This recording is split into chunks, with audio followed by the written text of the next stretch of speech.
بلا تاخیر نمتنا برو کا مہمان مناظر اہل سنت خطیب بلوچستان مقرر پی ٹی وی بولان حضرت علامہ مولانا حافظ محمد افتخار حبیبی صاحبان گزارش کرنا کہ وہ بڑے ننا استاد منور کی نعرہ تکبیر نعرہ رسالت جشن میلاد النبی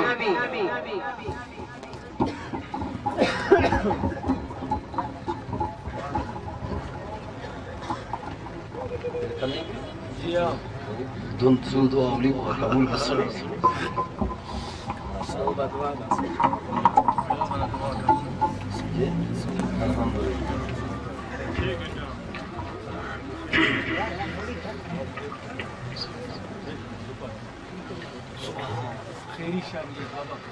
الحمد لله نحمده ونستعينه ونستغفره ونؤمن به ونتوكل عليه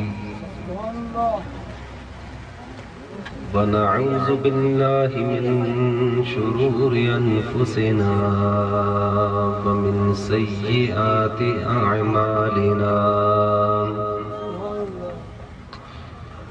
من يهده الله فلا مضل له ومن يضلله فلا هادي له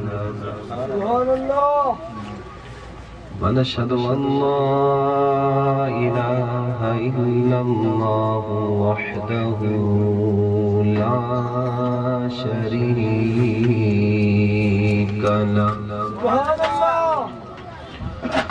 ونشهد أن سيدنا وشفيعنا ورؤوفنا ورحيمنا وسيدنا وسندنا ومولانا محمدا عبده ورسوله سبحان الله صلى الله تعالى عليه وعلى آله وأصحابه وبارك وسلم صلاة وسلاما عليك يا سيدي يا رسول الله وعلى آلك وأصحابك يا سيدي يا نبي الله أما بعد فأعوذ بالله من الشيطان الرجيم بسم الله الرحمن الرحيم لقد من الله على المؤمنين إذ بعث فيهم رسولا آمنت بالله صدق الله العظيم وبلغنا رسوله النبي الأمين طول طول جاغا طول پش پش بس طول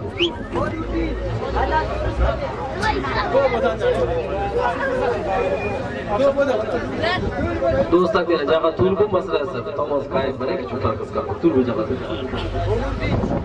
درود شریف بلند آواز سے پڑھیں اللهم صل على سيدنا ومولانا محمد وعلى آل سيدنا ومولانا محمد وبارك وسلم عليه مل کے پڑھیے گا الصلاة والسلام عليك يا رسول الله الصلاة والسلام عليك يا حبيب الله الصلاة والسلام عليك يا شفيع المذنبين وعلى آلك وأصحابك يا رحمة للعالمين. حمد و صلاۃ کے بعد انتہائی واجب الاحترام قابل قدر بزرگوں اور دوستوں، قرآن مجید کی مشہور و معروف آیت کریمہ کا بعض حصہ حضرات کے سامنے تلاوت کی ہے۔ اسی آیت کریمہ سے متعلق چند کلمات آپ حضرات کی خدمت میں عرض کروں گا۔ اللہ تبارک و تعالیٰ کی بارگاہ میں دعا ہے کہ اللہ رب العزت کلمت الحق کو میری زبان پر جاری فرمائے، بعد ازاں ہمیں اور آپ سب کو حق سننے، حق سمجھنے، حق قبول کرنے اور حق پر قائم و دائم رہنے کی توفیق عطا فرمائے۔ آیت کریمہ جو آپ حضرات کے سامنے تلاوت کی، اس آیت مقدسہ میں اللہ تبارک و تعالیٰ نے اہل ایمان پر ایک احسان عظیم کا ذکر فرمایا ہے۔ نبی پاک علیہ الصلوۃ والسلام کی ولادت باسعادت، اللہ تعالیٰ کے پیارے محبوب علیہ الصلوۃ والسلام کی آمد یقیناً اللہ تعالیٰ کی طرف سے ایک بہت بڑی نعمت عظمیٰ ہے، اور اس آیت مقدسہ میں اللہ تبارک و تعالیٰ نے اس نعمت عظمیٰ کا ذکر فرمایا۔ چنانچہ اللہ تعالیٰ نے ارشاد فرمایا، لَقَدْ مَنَّ اللَّهُ عَلَى الْمُؤْمِنِينَ إِذْ بَعَثَ فِيهِمْ رَسُولًا۔ البتہ تحقیق اللہ تعالیٰ نے بہت بڑا احسان کیا مومنوں کے اوپر کہ ان میں اپنا عظیم الشان رسول مبعوث فرمایا۔ سبحان اللہ۔ اب سوچنے کی بات یہ ہے، نبی پاک علیہ الصلوۃ والسلام کی آمد اور سرکار دو عالم علیہ الصلوۃ والسلام کی بعثت کا جب اللہ تعالیٰ نے ذکر کیا تو اللہ تعالیٰ نے ارشاد فرمایا لقد من اللہ، البتہ تحقیق اللہ نے بہت بڑا احسان کیا۔ حالانکہ قرآن مجید میں اللہ تبارک و تعالیٰ نے ہمیں بہت ساری نعمتیں عطا کی ہیں، اور ان نعمتوں کو ہمیں اور آپ شمار بھی نہیں کر سکتے۔ خود اللہ تعالیٰ نے ارشاد فرمایا وَإِن تَعُدُّوا نِعْمَةَ اللَّهِ لَا تُحْصُوهَا، فرمایا اگر تم اللہ کی نعمتوں کو شمار کرنا چاہو تو تمہارے اعداد اور گنتی اور یہ حساب و کتاب یہ سب ختم ہو جائیں گے، ان کی انتہا ہو جائے گی۔ جہاں تمہارے عددوں کی انتہا ہوگی، رب کی نعمتوں کی وہیں سے ابتدا ہوتی ہے۔ اتنی نعمتیں، یہ زمین دیکھیں، آسمان دیکھیں، یہ چاند دیکھیں، سورج دیکھیں، لیل و نہار کی گردش دیکھیں، یہ ستارے دیکھیں، اور یہ اللہ تعالیٰ نے جو ہمارے وجود میں بے شمار نعمتیں رکھی ہیں، وَفِي أَنفُسِكُمْ أَفَلَا تُبْصِرُونَ، ہر چیز اپنی جگہ بے مثال نعمت۔ لیکن رب العالمین اتنی نعمتیں تو نے عطا کی، کسی نعمت پر یہ نہیں فرمایا کہ میں نے تم پر بہت بڑا احسان کیا کہ میں نے تمہیں یہ عطا کی، لیکن جب اپنے محبوب کی باری آئے تو پہلے احسان کا ذکر کیا اور نعمت کا ذکر بعد میں کیا۔ وجہ کیا ہے؟ میرے دوستوں اور بزرگوں، اس بات میں کوئی شک و شبہ نہیں کہ اللہ تبارک و تعالیٰ نے ہمیں بے شمار نعمتیں عطا کی ہیں۔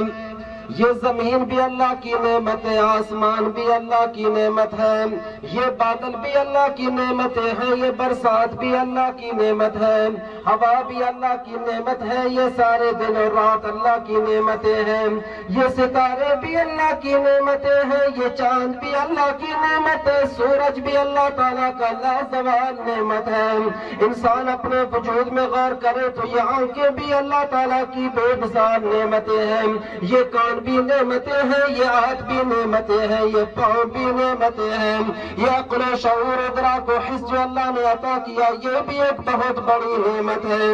رب العالمین اتنی نعمتیں تو نے ہمیں عطا کی کہ ان نعمتوں کو ہم شمار ہی نہیں کر سکتے، لیکن کسی نعمت کے بدلے میں تو نے احسان نہیں کیا۔ جب باری محبوب کی آئی تو نے احسان کیا۔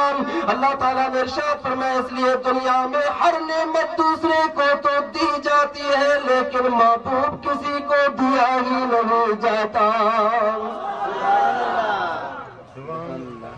مال بھی دے سکتے ہیں، دولت بھی دے سکتے ہیں،